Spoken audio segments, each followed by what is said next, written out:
Pedro was born with a bruised skull. Pedro tracked his father down in prison. What happened next became legend. He operated with a twisted moral compass. By night, he becomes a vigilante, tracking down those the law has failed to punish.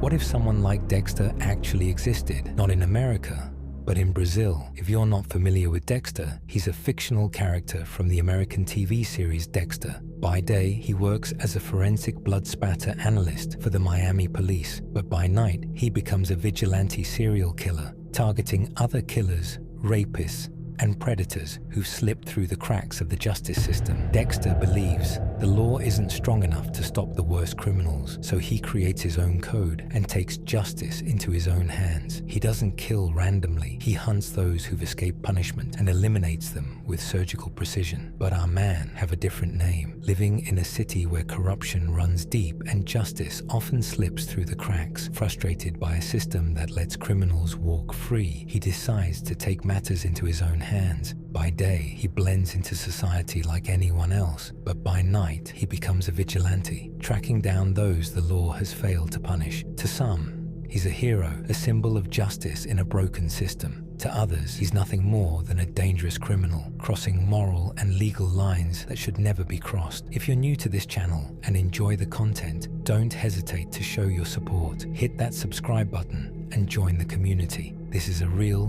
deep, and thrilling story you won't want to miss. Pedro Rodrigues Filho was born on October 29, 1954, in the Brazilian state of Minas Gerais. His entry into the world was violent, literally. According to reports, Pedro was born with a bruised skull, the result of his father physically assaulting his pregnant mother. This wasn't just a tragic start. The violence that marked his birth would become the defining theme of his life. Raised in a household riddled with abuse, Pedro grew up witnessing brutality firsthand. His father was a violent man, and his mother, often the target, lived in fear. These early experiences planted the seeds of rage, vengeance, and a warped sense of justice that would later explode into a killing spree unlike anything Brazil had seen. By the age of 14, Pedro had already crossed the line from victim to killer. His first murder was calculated and personal. The deputy mayor of his town had fired Pedro's father from his job as a school guard, accusing him of theft. Pedro believed the dismissal was unjust, and he acted. He stole a gun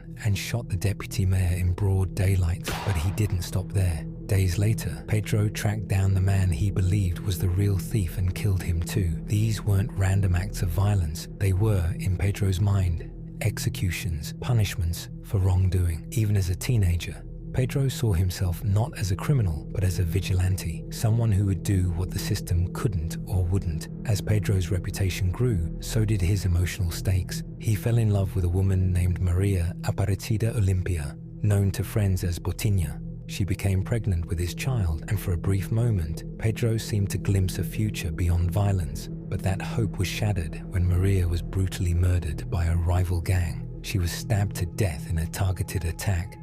A message, a provocation, or perhaps just a consequence of Pedro's growing notoriety.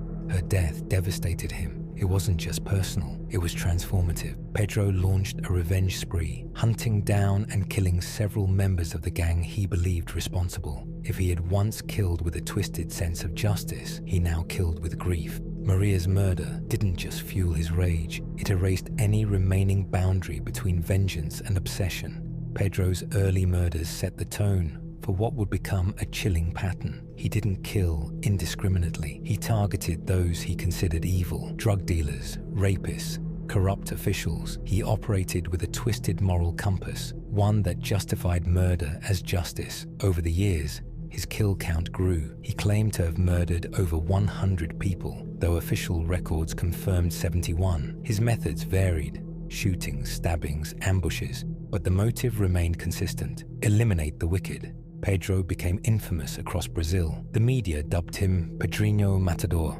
Little Pedro the Killer. To some, he was a monster. To others, a necessary evil, a real-life Dexter Morgan, minus the forensic lab and Miami backdrop. Psychologists who studied Pedro labeled him a perfect psychopath, not because he lacked emotion entirely, But because he showed selective empathy, he could speak calmly and rationally about his crimes, yet claimed to feel remorse for innocent victims. His ability to justify murder while maintaining charm and composure made him a chilling figure in criminal psychology. He wasn't impulsive, he was methodical, and that made him all the more dangerous.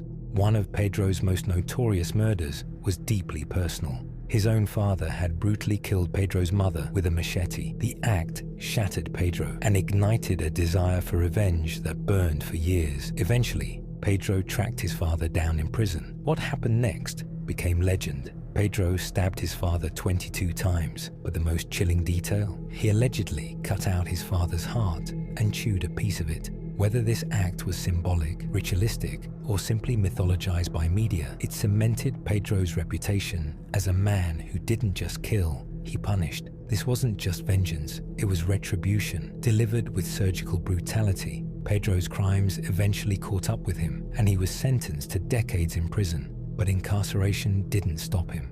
It gave him a new hunting ground. Inside Brazil's notoriously violent prison system, Pedro continued his campaign of vigilante justice.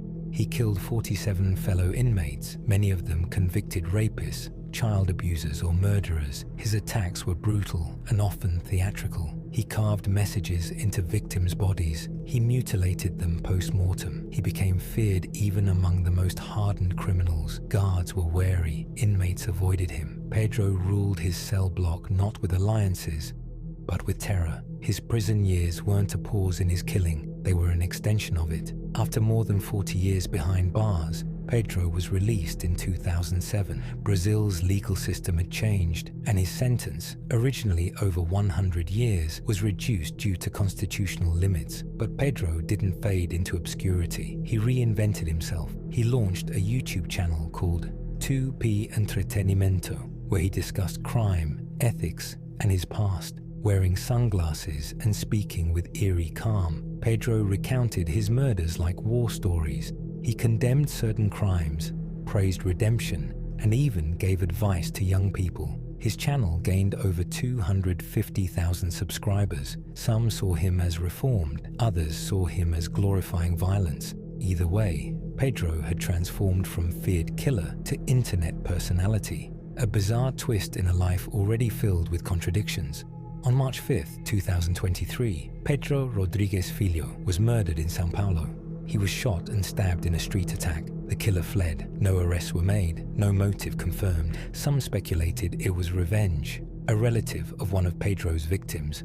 Others believed it was a gang hit, or perhaps a random act of violence. But for many, the symbolism was clear. The man who lived by the blade died by it. Pedro's death marked the end of one of Brazil's most controversial lives. His legacy remains divisive, a trail of bodies, a cult following, and a moral puzzle that continues to haunt criminologists, ethicists, and storytellers alike.